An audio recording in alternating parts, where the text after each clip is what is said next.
వీడియోలో మార్ఫింగ్ అంశంపై తెలంగాణ అసెంబ్లీలో ఇవాళ హాట్ గా చర్చ జరిగింది. సభలో వీడియోలు తీసి సోషల్ మీడియాలో ఇష్టారాజ్యంగా పోస్ట్ చేస్తున్నారు అంటూ అధికార పక్షం మండిపడింది. ఆ వ్యాఖ్యలపై ప్రతిపక్షం అభ్యంతరం వ్యక్తం చేయడంతో వేడి చర్చ జరిగింది. సభకు సంబంధించిన లైవ్ ప్రొసీడింగ్స్ వీడియోలను మార్ఫింగ్ చేసి అనేక విధాలుగా ఉపయోగించడం జరుగుతుందని సభ దృష్టికి తీసుకురావడం జరిగింది. మా సహచర మంత్రివర్గ సోదరిమణి నిన్న కూడా గౌరవ ముఖ్యమంత్రి గారు చెప్పారు. రవి గారు, ఎంత బాధాకరం అధ్యక్ష, లైవ్ ప్రొసీడింగ్స్ ద్వారా నేనేం కోరుతా ఉన్నాను, మా సోదరులు కేటీఆర్ గారు అడిగారు తప్పకుండా విచారణ జరపాలని. తప్పకుండా విచారణ జరుపుతాం. నేను గౌరవ శాసనసభాపతి గారిని మరి కేటీఆర్ గారు చెప్పారు, దీనిపైన తప్పకుండా మరి విచారణ జరపాలని, సీరియస్గా తీసుకోవాలని, మరి ఎగ్జామిన్ చేసి ఎవరైతే ఇక్కడ కానీ ఈ సభా ప్రాంగణంలో ఈ లెజిస్లేచర్ సెక్రటరియేట్లో ఎవరైనా సభను అప్రతిష్ట పాలు చేయడానికి ప్రయత్నం చేస్తే వారిపైన కఠిన చర్యలు తీసుకునే విధంగా మీ వరకు మేము కోరుతా ఉన్నాం. సభ మొత్తం కూడా కోరుతా ఉంది, వారు కోరారు, మేము కూడా కోరటం జరుగుతూ ఉంది అధ్యక్ష.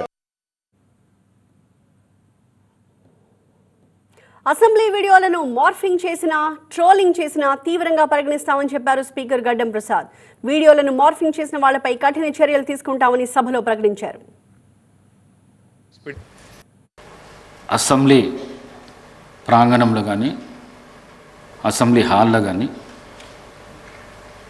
వీడియోస్ మార్పింగ్ చేసి ప్రసారాలు చేయడంపై చాలా సీరియస్గా ఎగ్జామిన్ చేసి తగిన నిర్ణయం కఠినంగా తీసుకుంటామని ఈ సభాముఖంగా తెలియజేస్తాం. అయితే పార్లమెంట్లో ఎలాంటి విధానం ఉందో పరిశీలించాలి అన్నారు కేటీఆర్. విపక్షం గొంతు నొక్కినప్పుడే వీడియోలు ఫోటోలు తీసే పరిస్థితి వస్తుంది అన్నారు. కేటీఆర్ కామెంట్స్ కి అప్పుడే అభ్యంతరం చెప్పారు స్పీకర్. మీరు అన్నారు కఠిన చర్యలు తీసుకుంటాం అసెంబ్లీ ప్రాంగణంలో ఎక్కడైనా మార్ఫింగ్ కానీ ఇంకోటి కానీ జరిగితే. మాకు అభ్యంతరం లేదు అధ్యక్ష, కాకపోతే ఒకటి మాత్రం స్పష్టంగా మీకు గుర్తు చేస్తా ఉన్నా, మీరు పార్లమెంట్ ప్రొసీజర్స్ చూడండి. పార్లమెంట్లో ఉత్తమ్ కుమార్ రెడ్డి గారిని అడగండి, లేదా అక్కడ పనిచేసిన వెంకటరెడ్డి గారిని అడగండి, ప్రభాకర్ రెడ్డి గారిని అడగండి, ఇతర సభ్యులను కూడా అడగండి. అక్కడ రేవంత్ రెడ్డి గారు కూడా పార్లమెంట్ సభ్యుడిగా పనిచేస్తున్నారు, వారికి కూడా తెలుసు. అక్కడ సభ్యులు వీడియోలు కూడా తీస్తున్నారు, ఫోటోలు కూడా తీస్తున్నారు లోపల నుంచి. ఎందుకంటే అక్కడ నిరసన చెప్పే హక్కు ఉన్నప్పటికీ అక్కడ ఉన్న ప్రభుత్వం, అక్కడ ఉన్న ప్రొసీజర్లో వాళ్ళు కంట్రోల్ చేస్తున్నారు. ప్రజాస్వామిక హక్కు ప్రతిపక్షాలది ఏదైతే ఉందో దాన్ని వాళ్ళు మొత్తంగా. కేటీఆర్ గారు 1 మినిట్.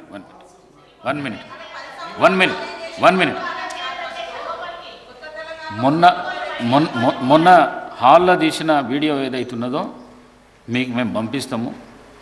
ఎంత దుర్మార్గపు చర్య, ఎంత దుశ్చర్యకు చర్య, ఈ సభ్య సమాజం తలదించుకునే విధంగా ఆ వీడియో ఉన్నది.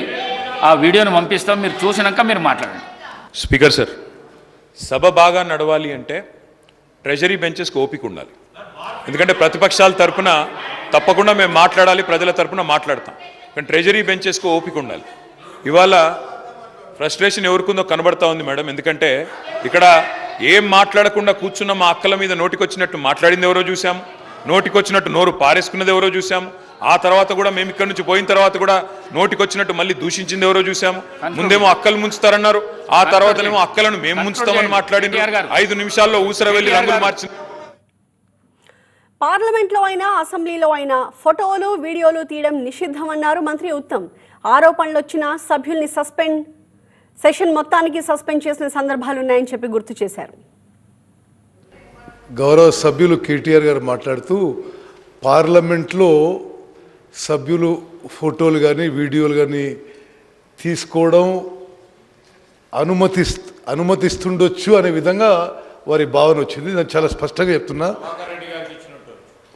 పార్లమెంట్లో కానీ అసెంబ్లీలో కానీ ఫోటోలు తీసుకోవడం, వీడియోలు తీసుకోవడం స్ట్రిక్ట్లీ ప్రొహిబిటెడ్. అసలు దానికి అనుమతి లేదు. అటువంటి వాళ్ళపై పార్లమెంట్లో చాలా సీరియస్గా యాక్షన్ ఉంటుంది. రాజ్యసభలో మేము అక్కడ లోక్సభలో ఉన్నప్పుడు ఒక కాంగ్రెస్ సభ్యురాలు రజనీ పాటిల్ అని ఆరోపణ, ఆమె ఫోటోలు తీసిందో లేదో కూడా తెలియదు, ఆరోపణ మీదనే ఆ మొత్తం సెషన్కి సస్పెండ్ చేయడం జరిగింది. within the house taking photos or videos is strictly prohibited in parliament. KTR వైఖరి చూస్తుంటే వీడియోల మార్ఫింగ్ ని సమర్థిస్తున్నట్టు ఉందని సెటార్ వేశారు మంత్రి శ్రీధర్ బాబు. మార్ఫింగ్ విషయంలో సీతక్క గారికి సంబంధించి ఏ విధంగా దుర్మార్గ అసభ్య పదజాలంతో మార్ఫింగ్ చేసి మీరు దాన్ని ఖండిస్తారా లేకుంటే సమర్థిస్తారా? వారిపైన చర్య తీసుకోవద్దని చెప్తారా? చర్య తీసుకోవద్దనే వారి ఆలోచన కనబడ్డది అధ్యక్ష. డెఫినెట్లీ చెప్తా ఉన్నాను అధ్యక్ష, చర్య తీసుకోవద్దనే ఈరోజు వారు చెప్పింది ఏంది? పార్లమెంట్లో ఈ విధంగా జరుగుతూ ఉంది, వీడియోలు తీస్తూ ఉన్నారు, ఫోటోగ్రాఫ్ తీస్తూ ఉన్నారు, ఇది సరికదా అని చెప్తా ఉన్నారు. అది కాదు మనం చెప్పాల్సింది. ఈరోజు మార్ఫింగ్ జరిగింది, నేను కాదు నిర్ణయం తీసుకునేది. మేము స్పీకర్ గారిని కోరినాం, చర్య తీసుకోవాలి, కఠినంగా చర్య తీసుకోవాలని స్పీకర్ గారు